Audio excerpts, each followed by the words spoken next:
Welcome back to the Transform Your Mind to Transform Your Life radio, podcast, and television show. I'm your host, Life Coach Myrna Young, and sitting in the guest chair today is Magda Kay, intimacy expert, Tantra teacher, and a conscious relating coach. And Magda and I are going to be talking today on the topic, no more faking it, using Tantra to form deeper bonds. So, hey, it's one of those talks that we don't really feel comfortable doing, but what we're talking here of us women speaking up for what they want and what they need, and then you guys need to listen. so so welcome Magda. Thank you so much for having me. And yes, I do agree. We don't talk about this enough. And it's something that as women, we need to find more self-empowerment in doing. And yes, to all the men listening, please don't just listen to the episode, listen to your woman more as well, because as you'll discover while we go through the conversation today, women still struggle to really speak the truth, and we need a bit of your support. Yes, exactly. I love it. All right. So with that tantalizing introduction, let me give you a short bio. Raised in the Soviet bloc Poland, where even discussion about sex were taboo, Magda avoided men until her late 20s. And after discovering Tantra, primarily for self-healing, she ultimately transformed her life and discovered her mission to empower others. Magda's approach blends Tantra teachings with social psychology to reignite sensuality, passion, and intimacy in everyday life. She's known for sharing tantric knowledge outside of tantric communities, having been a speaker at marketing and tech conferences such as Women Economic Forum, EO, and In Orbit. With over a decade of experience, Magda has helped countless individuals unlock deeper, more authentic connections and fulfillment in their relationships through her programs. Her book, No More Faking It, A Woman's Guide to Getting the Love, Pleasure, and Fulfillment She Deeply Desires, is a powerful guide written specifically for women seeking dating and relationship advice. Awesome. Right. Yes, you're right. Your title is tantalizing. All right. So as we start off, Magda, I'm curious. You said you went from going from, sex discussions being taboo in your culture to teaching tantric sex. That's quite a spread. How did that evolve for you? Let's be honest, when I was a little girl, this is not the kind of future I envisioned for myself. And I think it still surprises me to see how life evolved for me. So, when I was younger, I did feel very uncomfortable around anything related to relationships, men, and sex. And so, I most of my connections happened when I was drunk or tipsy. Poland, we drink a lot of vodka. And so, I just kind of felt like I could just continue like this until I got into my first real relationship when I was in my late 20s. And, when you're in a relationship, there are things you cannot hide. And so it was becoming very obvious that I am blocked around my sexuality. So I wasn't having orgasm with this guy. And, we didn't have any tools to talk about this. And we're talking like, quite many years ago, when I think still it wasn't really a conversation. At least these days, we are having these conversations. There are books, there are courses, there is information online. Back then, it just wasn't really a thing. So it became an issue for him. He was taking it personally, and eventually we drifted apart. There was nothing else to save. And so when that relationship ended, it really kicked my ass. And I knew that there is something in my body that's blocking me to fully open.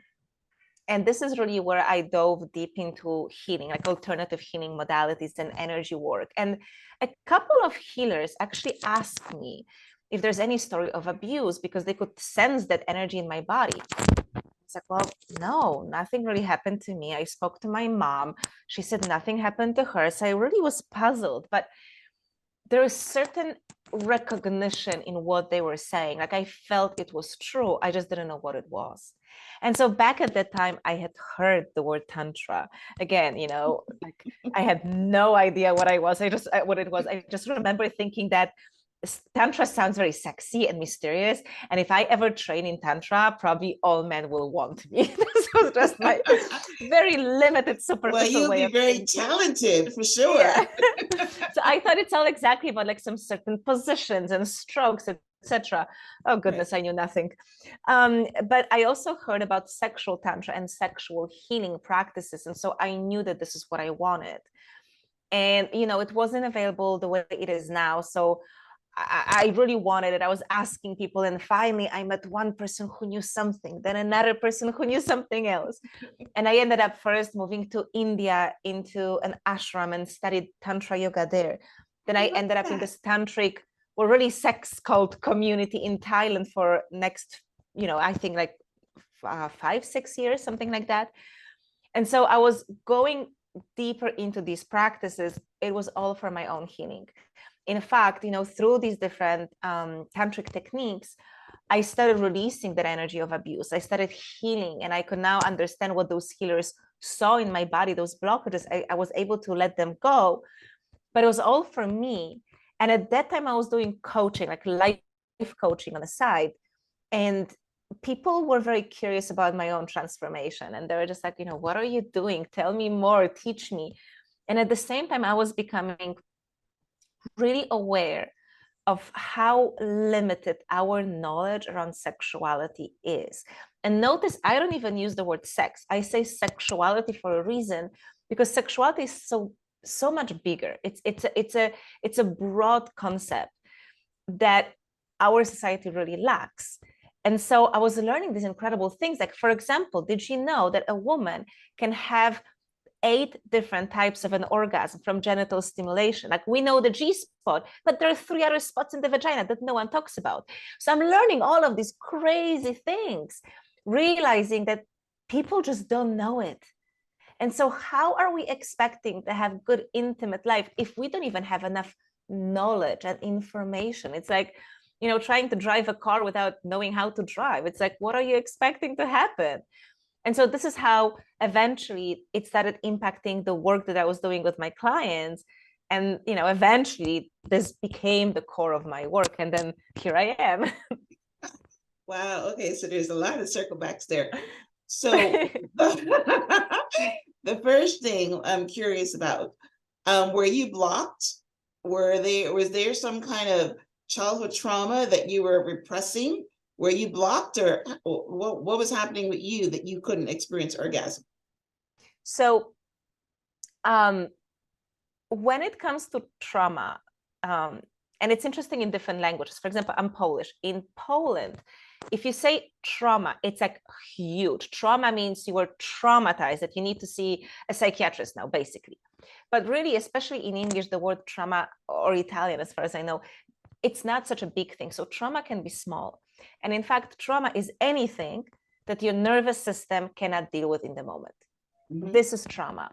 And so I don't have a specific story of one big event that happened, but I've always been very sensitive. And unfortunately, my childhood had some pathologies. So I don't come from the healthiest family. So all of it was really impacting my nervous system from the start. Okay.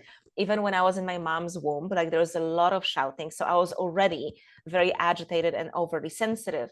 And so from that state, when a small thing happens, it hits much harder. So I was never very resilient to things. My energy boundaries were very poor. And I grew up to be a people pleaser, to have an anxious, attachment style. So be very focused on other people, which means that any disappointment would really hit me hard. And it was just piling up. All of the things were piling up. There is a story, in fact, I started the book with this when the doctors thought I had cancer, and I honestly thought I was going to die. My dad went through bankruptcy when I was a teenager, and I ended up having to be on my own at 17. It wasn't my choice. I just had to. So since 17, I've been on my own. And, all of these things happen and the body contracts around it. And for women, especially, we have a tendency of hiding our pain inside of our vagina, because this is like this deepest place where I can squeeze things in so I never have to look at it. So the trauma that can be blocking our sexuality doesn't have to be sexual trauma. And this is what I think we don't really understand. And it's one of my main messages, is that practically every woman on this planet needs sexual healing. So even if you don't have any big story that happened to you, chances are that some things have blocked you. And then think even about these little things that happen to us when we were children. So you're a little girl and, an uncle comes and he wants to hug you and he wants to kiss you and squeeze your cheeks. And it doesn't matter if you want it or not, you're being touched. And so from early age, girls are taught that our body doesn't depend on us, and whether we're touched or not doesn't depend on us.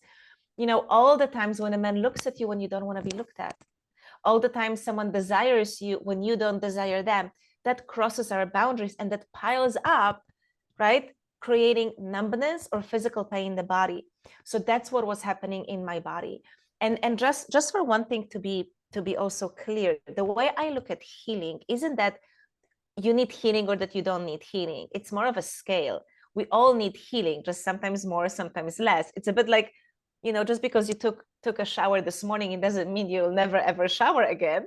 But if you're not very dirty, you can just rinse yourself. And if you're very dirty, you're gonna do more cleaning. And it's the same with taking care of our energy and different things we may be picking up. So I would also say that, yes, I released the majority of what was blocking me, but then it's like an ongoing thing. We got to be monitoring our body, our energy, and see, hey, am I picking up on something? Like, I had a really painful breakup. It closed me down. So I'm like, okay, what can I do about this? And it's more of like just flowing with where we are in life. This episode is being brought to you by BetterHelp. We all carry around different stressors, big and small. When we keep them bottled up, it can start to affect us negatively. And therapy is a safe space to get things off our chest and to figure out how to work through whatever is weighing us down. Several months ago, I started being angry all the time. I mean, I would feel the anger just bubbling up like a cork, like a bottle that's corked, and then it would just blow up. And I knew that there was something bothering me. There was something triggering me. So I sought out therapy. And my therapist told me that there were some feelings that I haven't addressed, some emotions that I haven't addressed. And that what I did is that I stuffed them down. And whenever I feel this anger that's coming up, then I should be aware, which is catch, and then release by breathing and exhaling it. So if you are thinking of starting therapy for whatever reasons, because we all know when something is not right with us, or if there's something that we want to feel better about, then give BetterHelp a try. They're entirely online, and it's designed to be convenient, flexible, and suited to your schedule. So get whatever it is off your chest with BetterHelp. Visit betterhelp.com/TYM to get 10% off your first month. That's BetterHelp.TYM. Are you a believer of magic in the universe? Visit Twilight Wings Magics on Etsy. Twilight Wings is a professional spiritual healer who specializes in spells and rituals to create change in your life. Get one-on-one service and trusted 5-star spells that have worked since ancient times to discover wealth, rebuild your relationships, and help you find success. Visit Twilight Wings on Etsy by searching Twilight Wing Magics. I love that. I've actually never heard that part. I love my work. I love talking to people. I love talking to experts because my brain just goes whoop, Yeah, I mean, I know that I was telling you before we started recording that one of my last episodes was talking about women that do an orgasm with penetrative sex. So we all know that part, but I didn't know that orgasm or sexuality, as we want to use it, would also come from our past childhood, or you know what I mean? So this is new information, and this is great. And I love that you have a story that is really interesting.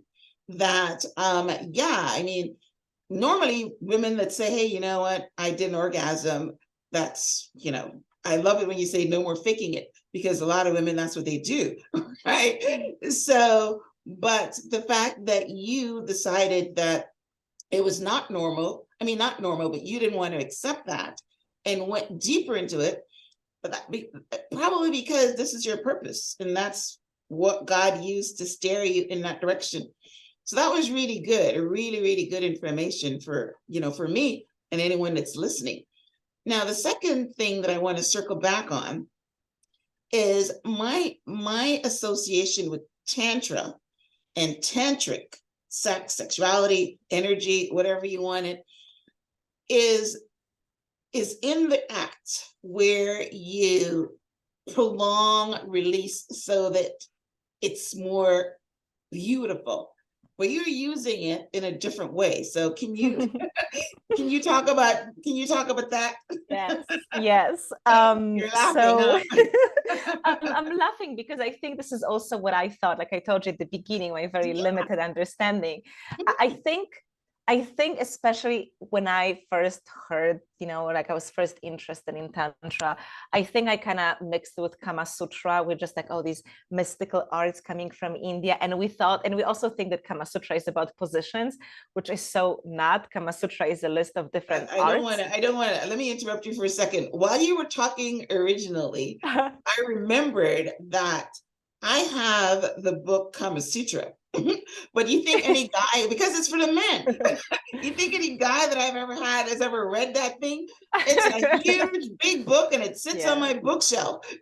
But as you were talking originally, I remembered the Kama Sutra. But anyway, go ahead. Yes, but it's a good point, because see, this is a bit of a, the whole problem is that we have some really interesting resources, but we're saying, did anyone read it? No, because we don't think of sex as something to learn. We don't think of sex as something to study and explore and experiment with. We think that sex is just something natural because we have an instinct what to do. And darling, it's not.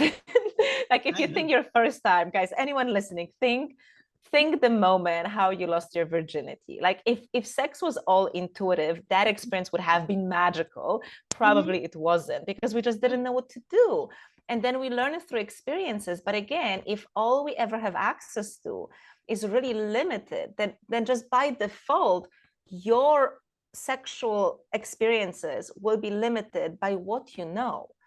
So back to Tantra, right? So yes, so I thought Tantra was probably something like Kama Sutra, just a list of positions, which again, Kama Sutra is way more than that. But what, now that I've lived in a tantric community and I dove really deep into this, so I consider myself a tantrika, meaning I feel like I live a tantric lifestyle. Tantra is really about how you are. It's a state of being. It's a state of being. What does it mean? Is, I think the easiest way for people to grasp it is to think of love. Love is not tangible. You can't really describe what love is. Even scientists are trying to limit love to chemicals in our brain. And yet we all know that this is not the whole story. But you've been in love, so you know what I'm talking about. And when you're in love, or when you love someone, yes, actions matter. Actions matter, but it's the state that you're in. Like I can buy flowers for my mom, or I can buy flowers for my wife, and I'm doing the same act, but the energy that comes with it changes everything. So in Tantra, yes, we do certain practices, but the ultimate goal of these practices is to change your state of being. So some of the things that happen with tantric sex is you experience much more love, and it's glimpses of unconditional love, which we don't really have access to. I know as humans, we like to think, oh yes, I love someone unconditionally. It's not true. Humans love conditionally. Everything is conditional. Even a mother's love is conditional. And there's nothing wrong with that. But when we do massive practice on opening our heart chakra, then when you have sex, because you work on opening your body, so the energy can flow through you, like your kundalini, your sexual energy flows through your chakras, through your whole body, and you experience this massive activation in your heart. And so you can be having tantric sex with someone you don't even have a relationship with and experience more love and intimacy than maybe with your partner. But this only happens if your heart is already open. So we got to do practices to open the heart first. So it's not specifically about positions, because you don't have to change the positions that you're using. You can still have quickies. You can do BDSM, and this can be tantric if you're open enough, if you're allowing yourself to be vulnerable.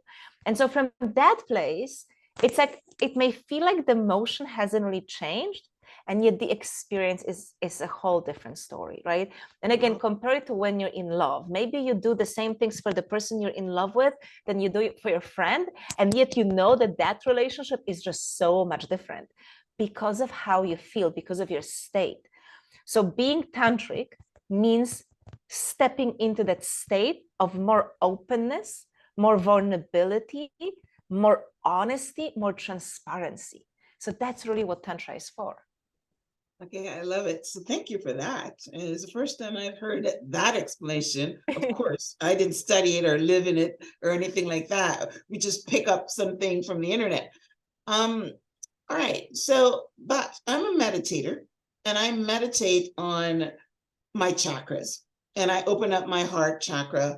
And, I spend a lot of time because, the heart is the main, they're saying that your heart chakra is, when it's open, then yes, you be love, you become love, you send out, massive energy out to the world, because your heart is an antenna. It gives and receives. So why isn't that tantric? How do people go from open up their heart chakra to tantric opening up their heart chakra? I mean, yes, where's the bridge? So the thing is that anything you'll be doing that's to do with your body or your energy, these are tantric practices. So breath work, beautiful. If you do yoga, but not the kind of yoga when you stretch, I mean like yoga with your eyes closed, when you're focusing on the chakras that you're activating, you're doing Tantra. Okay. What makes Tantra a bit more unique or among all of these different practices is that we are trying to activate your energy. So we actually want the Kundalini awakening. So for example, when you meditate, the things we do in meditation is we're trying to still the body, right? You breathe through the nose, you close your eyes, and you center yourself and you still yourself. That's actually the masculine energy. So when I say masculine, I don't mean most of us, when we talk masculine, feminine, we think that masculine is the giving and active and feminine is passive.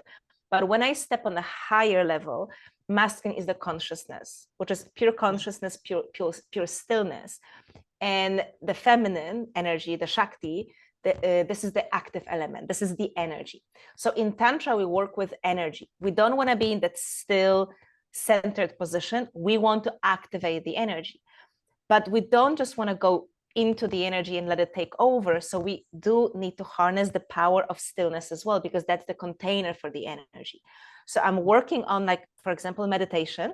So then I am strong enough that when my energy builds up and when my Kundalini goes through my spine and I start feeling and shaking, my inner masculine can hold all of this energy. So we're doing both of these practices, but that element of working with energy is crucial. So one of the main ways how someone can start exploring the benefits of Tantra is to start breathing through your mouth. So when you breathe through your mouth, you're actually, well, there are two things that happen. On the energy level, you get high on energy. And on the physiological level, you kind of start hyperventilating, so you can get dizzy. And so it's these states of, it's like you start feeling like you're on drugs. It's the state of ecstasy, but it's natural. You're inducing it in yourself through the techniques, not through any drugs or coffee or anything else. And so these are really the most, like, the core practices. And so the reason why sex has place in Tantra is because sex, like, activates so much energy. So it's so much easier to use sex as a spiritual practice here, because I'm already activating my energy, and like so much of this energy and the life force energy, and then I can move it instead of trying to like build up this energy in any other way. But basically, I would say for anyone, if you want to start practicing things, notice how you feel when you breathe through the mouth, but I'm talking like properly, not just like gentle breaths. I mean, you got to take this deep breath in, like, like you need to hear it and feel it. Give it like 2 minutes, because it's going to be hard, and notice how your body feels. That's the energy we want to activate, and then learn to move through our body in Tantra. Wow. Wow. This is great. So, wow. I'm assuming we're going to talk about it at the end, but you do coaching on this? Yes. Okay, all right. I do work with clients. Okay, wow. Yes, listen, you listeners, you need help with this. I need help with this. All right. Well, listen, I love this. Now, one of the things I wanted to get to is one of the things in your bio, you said that you teach men to understand their women's mind and body so they can keep them happy. So I love that. I just mentioned to you that, yes, I've got this huge, big Kama Sutra book, and I've had it for like 20 years, and not one single person that I've been with has read that, including my husband. So how do you teach men to understand? I mean, yeah, other than, like I mentioned, clitoral stimulation, because women need a bit more than the man. What else can a man do? So when it comes to female sexuality, the most important thing is safety. A woman needs to feel safe to open up. Now, safety is subjective. So for a lot of men, they may think, oh, but like, I'm a safe man, I don't do anything wrong. Why wouldn't she feel safe? And That's one woman can feel safe. Yeah. And then another woman may not feel safe. Yeah, because right. Look, because a lot of it is the past. So like I was telling you about my past, right? So because of so for example, I have in my family, there is a story of drinking. So if I've had experience of someone close to me being drunk when I was very young, and then I'm with my partner who maybe is out, and then come back late in the evening and he's tipsy or drunk, I'm gonna get triggered much more than someone who doesn't have the same past. Okay. So it's my subjective way of reading a situation. Now, I have specific wounds, you have different wounds, another person has different wounds. And so based on our wounding, we will be reading the situation in a different way.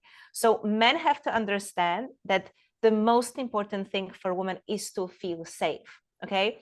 And it's not about what you consider to be safe for her, it's about what her nervous system considers to be safe. So a few things that a man can do. So asking women questions, like actually giving women a space to pause and reflect and say something. So women are not used to being asked. Like if you look at generations, women just, this is who you marry, you had nothing to say, right? Did you want to have sex? Who cares? Because your husband wants to have sex. Do you want to have kids? Again, who cares? Because that's your duty. And it's been like this for so many generations. We actually know, now this is not the spiritual Magda talking, we actually know what we have studies where we know that these things are being passed on genetically. So if generation after generation of women has been through that, do you really think you're not going to be impacted by this? Every woman is. Every woman is. And so we're not used to that we get to say no and that we get to say yes. And so a man may think, oh, but what's the problem? You could just say something. No, not really, because it's not easy for women. Okay, it's a much broader conversation, but just for now, please trust me, it's not easy for us to say this. And oftentimes we don't even know our truth because we're too disconnected from our own body. So asking her questions, and the key here is open questions. You don't ask her yes or no questions. So please don't ever ask her, did she come? Like just scratch that question out of your, vocabulary I like forever and that. ever. That's actually a Ask good her, question. you So want to how ask would they her open rephrase questions. that to an open question? Yeah, ask her, how did you enjoy yourself, or what did you like the most, right? Like, I like that you one. know, I guess like yes or no question could be like, next time would you like more of this or that, right? But like, if you ask her, did you come or not, what do you think she's going to say? Like, most women are really embarrassed to admit that they didn't come, or we Yes, don't want to yeah. hurt your ego. So you're kind of forcing us to say yes. And if I say yes once and I lied once, I'm going to lie again. So, Yeah. so you want to make her feel that she gets to tell you things. So, so ask her open questions and ask her questions often. So that's number one. Number two, please don't assume anything. Men love to think that they know better what a woman wants. Even if you've been with like 40 women before and all 40 women liked something, it doesn't mean that your current woman will too. Please don't assume, okay? Let your woman guide you more. Ask her, let her tell you what she likes. And if she says she doesn't know, then let's try it, but don't be attached. Way too often sex becomes about a man's ego than her pleasure. So please, please, please try to take your ego out of the bedroom. That's so helpful. And the third tip is slow down. Now, by slowing down, I don't necessarily mean that, you know, anytime you have sex, it has to be slow and soft and last 1 hour. Again, like I said, quickies are tantric, BDSM and kink is just as tantric. Mostly by slowing down, I mean that you need to prepare a woman's body. And a woman's body doesn't get prepared 15 minutes before you penetrate her. It gets prepared for hours before that, okay? So this is the messages that you send her throughout the day. When you're at home, it's the moments when you grab her waist and kiss her, when you look at her with desire, all the little things that make a woman think about sex and anticipate. If you don't do this, and then you think that within 10 minutes, she's going to be ready for penetration, she's not. And she's not going to have deep orgasm, or she's not going to orgasm at all. And another thing I always tell men is oral sex is not foreplay. Maybe it's for you, but not for a woman. For a woman, oral sex is already sex. So when I say, and you know this, that women need foreplay, I mean everything before that. Okay, exactly. The things you tell her, how you touch her, engage her full body for at least 15 minutes before you go for the genitals or breasts. That is true foreplay. So slow that part down. And I'll give you a secret for all the men who like quickies and like something more intense. If you know how to play with her throughout the day so that she's always gently aroused, like her sexual energy is always activated, then you can have your quickies. But if you don't do anything and she's cold, then you may even need an hour of foreplay before you can penetrate her. So it's like, it's good for you too, But as women, for us to want to have sex in the evening, we have to be thinking about the sex throughout the day. So help us think about the sex. So these will be my main tips for men. I love that. I love that. Going deeper than just clitoral stimulation, which a lot of men don't even know how to do properly. and look, I mean, I know you have a whole episode about this, so we're not going to go in depth here. But here's the thing. Apart from the fact that most men don't stimulate the clitoris the way that women want it, but it's not all about clitoris. You just opened up the whole thing. I remembered myself, and it's very true. That's what you call romance. It's beautiful. Yeah. It is not just in the bedroom. It happens throughout the day, or going dancing and touching, and then coming home, and it's the whole thing. So anyway, go ahead. Mm-hmm. Yeah, and listen, it depends on the woman. We have different sexuality types, and like, for some women, clitoris is not the best part of their body. They still enjoy it, but there are going to be other places that are actually kind of nicer. For me, for example, I love my perineum to be activated, but you again have to know how to do it and when. There's like, some women actually really love penetration. So again, don't think that like clitoris is this magical button that as long as you press it, then you're a good lover. That's not how it works.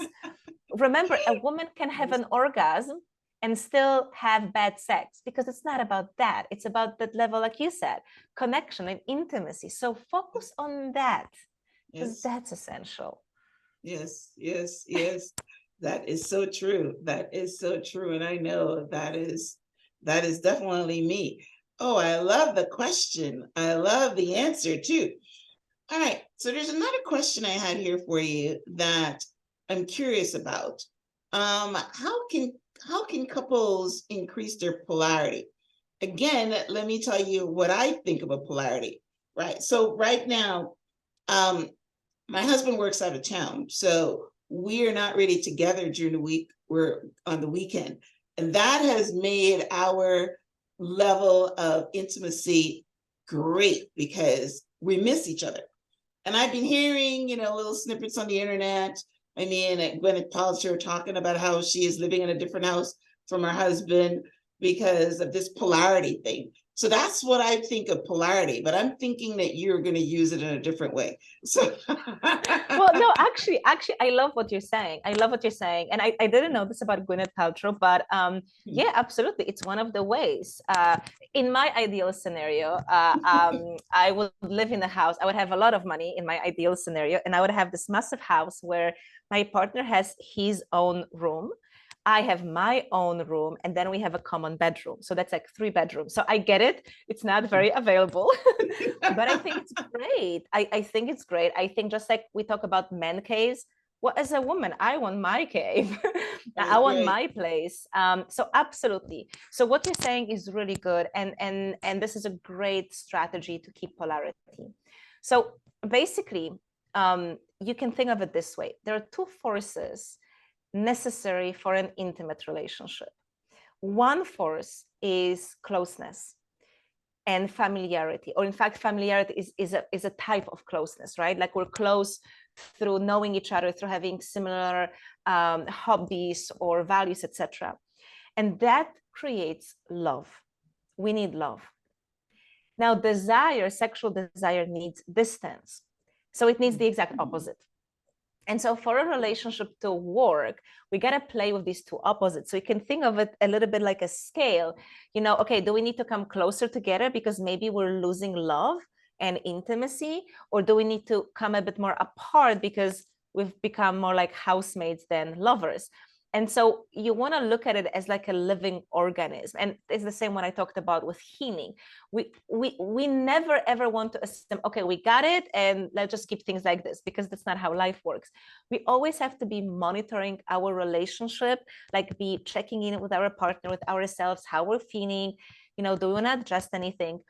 And respond to life. Because look, there will be moments when, like let's say someone is together and suddenly one partner needs to move away for 2 months, right? It's a sudden change. So we have to respond to life. But basically, yes, polarity is, you can think of magnets. If I put 2 magnets in a drawer together, after a while, they're not going to attract each other because I've neutralized the polarity. It's the same with batteries, right? If we keep batteries like together, they stop working because closeness eliminated polarity. And so it's the same with our energy. So we're looking, what can be creative ways to create distance in a relationship? Okay. Again, not too much because we still need closeness for love, but how can we create distance? One of the things is exactly what you mentioned. So if you don't live together or you spend a few days a week separate, you have your closeness. If you have separate bedrooms or separate houses, that's your distance. But it can also be, you have your own hobbies and I have mine. Like there may be some things we don't do together. That's another way to be distant. Maybe once a week you go out with your guys and I go out with my girls, that's our distance. I think it's also a good idea for partners to travel. And at that time, we're not in touch with the partner. Like, let's say I go on holiday and then I'm not messaging my partner. So he gets to wonder what I'm doing. And like, no, I'm not gonna tell you. Let there be some, secrecy between us. Again, that's distance. Yeah. So you want to be creative with this. And remember, distance is in space or time. In space, very, very clear, right? Like we're physically separating. ourselves. But there's also distance in time, and that's anticipation. So if, for example, you will say, okay, like I'm going to meet you on, let's say, Saturday next week, and I'm going to take you for a beautiful date, and then I'm going to rent a hotel room, and we're going to have passionate sex. Now you're looking forward to it because I created distance, yes. exactly, with time. So don't forget about that either. Yes, yes. Okay. Wow. Boy, this is like sex school and life school. Yes, yeah. And See tantric that? school. And I said there's so much to learn, and this assumption that, I don't need to.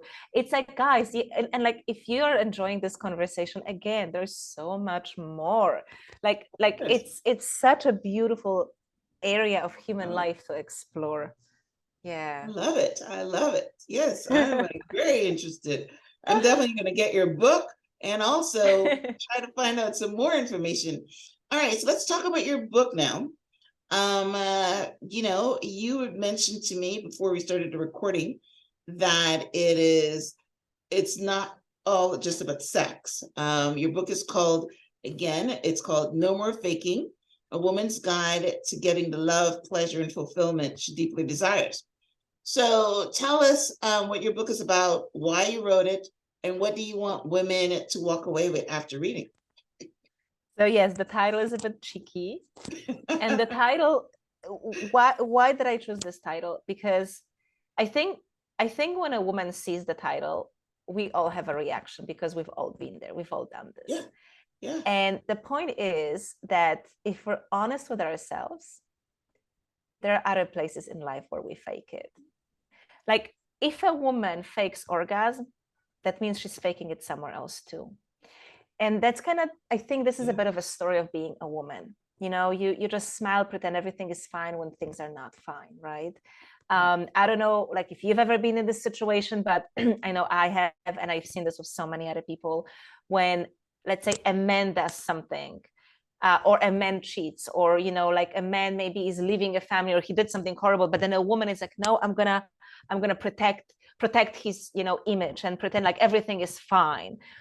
Maybe a mother is exhausted, but you have to pretend that you're so happy, being a mother, you never get angry, you're never tired. And there's so much of that. Let's say you're at work, and again, you didn't get recognition for your idea because another louder person did, and you're just like, yes, it's all good, it's fine, And I think we really go through life. Women are so used to enduring things. It's like something doesn't work, but we're like, oh, yeah, that's fine. It's okay, right? We just keep saying like, yeah, that's okay. And, if you do it a few times, it's indeed okay. But we do it very often. And every time we do this, we're telling ourselves that what I need doesn't matter, that my boundaries don't matter. And when that starts piling up, you're actually creating trauma. So it's a form of self-abuse. And it is very serious because, like I said at the beginning, even with my story, I didn't have one big event, but there's so many little things happening in my life that eventually closed my sexuality. And so the book is for women to be able to actually understand what it is that you need at any given point in your life, so that you don't have to endure anything, but so that you can get exactly what you want. And I know this may feel like, too good to be true, but this famous, it became a bit of a thing a few years ago online, all of these quotes of like, unless it's a fuck yes, it's a no. But then how often in life do you feel that something is a fuck yes, 100% yes? Practically never. And so what this book is about is actually helping you to get to the place where something feels 100% yes. Because very often it's a small thing that we need to change for us to feel, okay, now I'm in full alignment to do it, right? So I'll give you some example. Let's say with sex. So often women just have sex with someone even though we don't really want to. Like there's a part of us that is like, oh, I don't really want to do it, but fine, let's do it because he wants to. I don't want to upset him, and all of the other reasons we may find, right? But maybe the Christianity rule is, your body belongs to your husband. And if he wants to do it, then you should do it. Right. It's your responsibility. Yeah, there's that story too. That's and right. so, okay. And so we do something that's actually against us. Like, and if it's sex, we're talking about actually a form of sexual abuse. Like, this is very serious. But what you may discover is that all you needed was, let's say, for him to, I don't know, give you a shoulder massage first, right? And if you get like 5-10 minutes of shoulder massage, then you may discover that your body is a full yes to sex. And it's not a big thing to ask, right? But unless you know, so first is a woman needs to know how to recognize whether she's 100% yes, or if there's some part of her that says no. That's step number one. Step number two is she needs to understand what this inner no is about. And once you know it, then you can ask for it. And I guarantee you, in most cases, the other person will say yes, because often these are small things that we need to change. And so this is what the book is about. The book is about your 4 power centers, which are your 4 best friends, if you know how to use them, and they give you that information. So they guide you into what it is that you need so that you are in full alignment. Honestly, as women, we need to stop outsourcing our power. We don't stop ask other people, our husband, our father, our coach, astrology, priest, whatever, oracle cards. We always ask something external because we don't trust ourselves. But if you learn how to speak to yourself and how to source information from yourself, then you actually will be able to trust yourself. It's just you have to know how to do it. Because if you don't know how to source the wisdom from within, then of course you don't trust it, right? Like you wouldn't trust a broken car, but let me fix that for you. Let me show you how to use that. And that's what the book is about.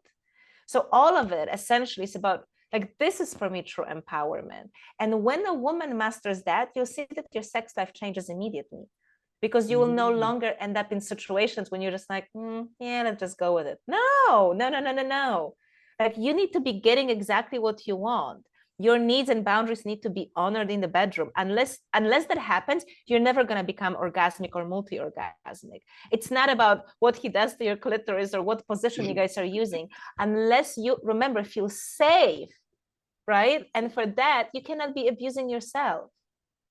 So I honestly, like, I wish every woman could read this book. I really, really do. And if it wasn't written by me, I would still be promoting and recommending it. No, I mean, listen, this entire conversation has been eye-opening from the get-go with your personal story. I mean, it's opened up the whole gamut of this conversation. And yeah, I mean, listen, yes, there's so many women that go through life that do not ever feel orgasmic or do not have men pay attention to their needs because, you know, like I was talking in my last episode on this topic, you know, a man can orgasm in 5 minutes. Yeah. and they're just done, right? And they don't spend the time, you know, anyway. So this is amazing. So what you're saying now is that, yes, the woman should resume control of her sexuality and say, well, hey, you know, if you want to come here, then it's got to be something in it for me too, right? And yeah, I mean, and what you said about the all day long thing, right? Where you wake up in the morning and you get a text saying, I'm thinking about you, or at work, I'm thinking about you, and then you come home in the evening and we cuddle and you rub my feet and all these different stuff. But you know what? They only do that for a little while. Maybe when they're courting, but then when you're married, they just totally ignore you. Yes. So I think this is a good point you just mentioned. It's like when they court a woman, because this is a strategy for a man to get a woman.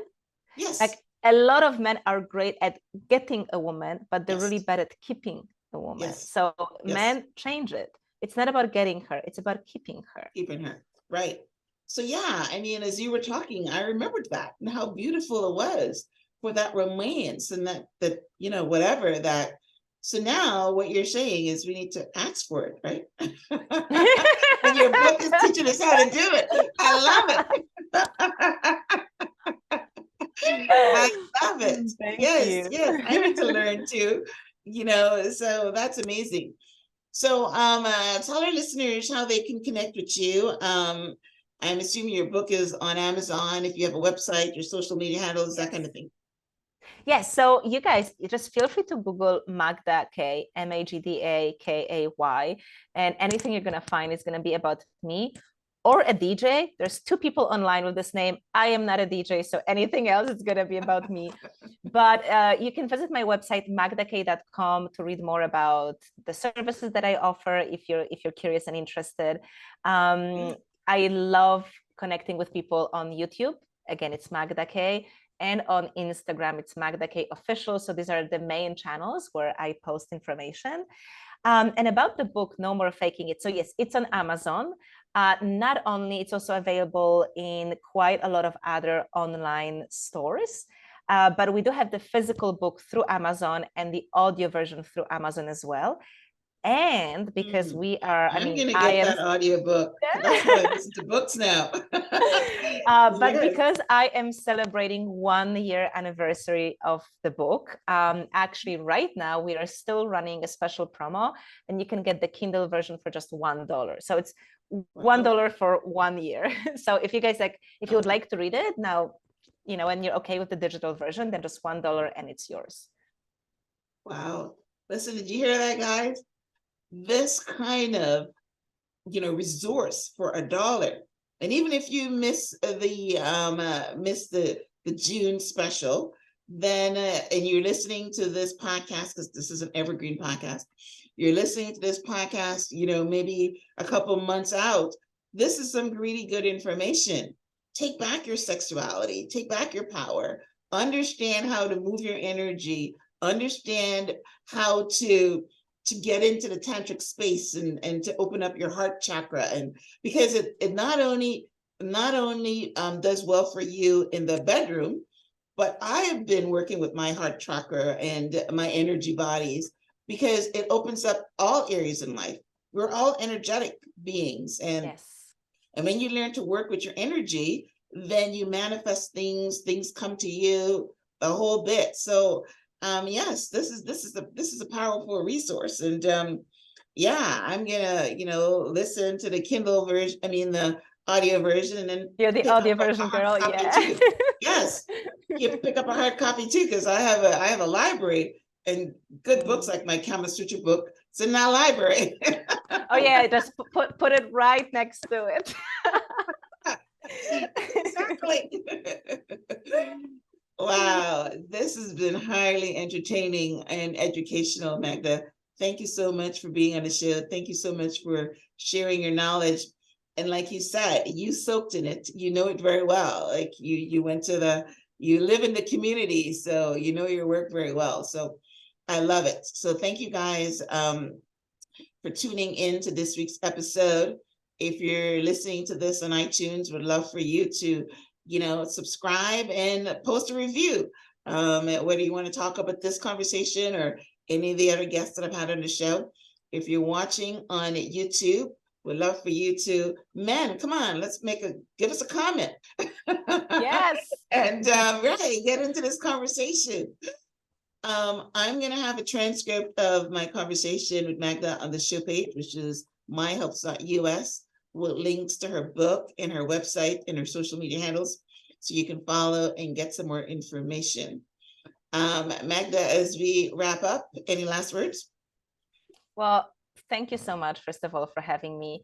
And to all the men, I would say, if you see any book around sex or Kama Sutra or this book, No More Faking It, on your woman's shelf, just grab it and read it. She's going to appreciate it.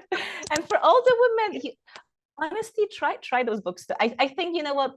I think it's all about cultivating the sense of curiosity, right? Mm-hmm. That we know what it's like to be curious about life and the world. Just keep the same attitude here. You have no idea what else is out there, what else is possible. So it's only up to us if you want to explore it. So be curious and be open. Yes, for sure. For sure. And something, as you were talking, I just remembered that one of the reasons men should want to please their women is because it refers back to their sexual experience. When the woman is into it, when she's feeling good, their experience is heightened. Yes, so, yeah. Yes. So that's why the saying goes, Yes. happy wife, happy life, and the saying comes from somewhere. Yes. All right, guys. I love what I do. I love having these stimulating conversations. I love learning. Magda, I'm definitely gonna, read your book and maybe get some of your services as well, because I like this stuff. I so appreciate it. Thank you so much. It's been such a lovely conversation. I Yes. do hope that you guys get value from this and that you get Oh, yeah. inspired. You to give a try ton of things. value. Absolutely. You give a ton of value. Thank you. Yes. Thank you. So, yes, great content. All right, guys. Well, listen, thanks for tuning in to this week's episode of Transforming Your Mind to Transform Your Life. Today, we're talking about transforming your sex life. So I hope that you were able to take away a lot of nuggets from this conversation. Pick up a copy of Magda's book. Maybe, hire her for some of her tantric coaching sessions or whatever she gives, and definitely, become, exposed to this information. Make it expand your mind, expand your consciousness, and, you will be able to transform your life. Totally. All Thank you. right. Yes. Thanks again. Until next time. Namaste.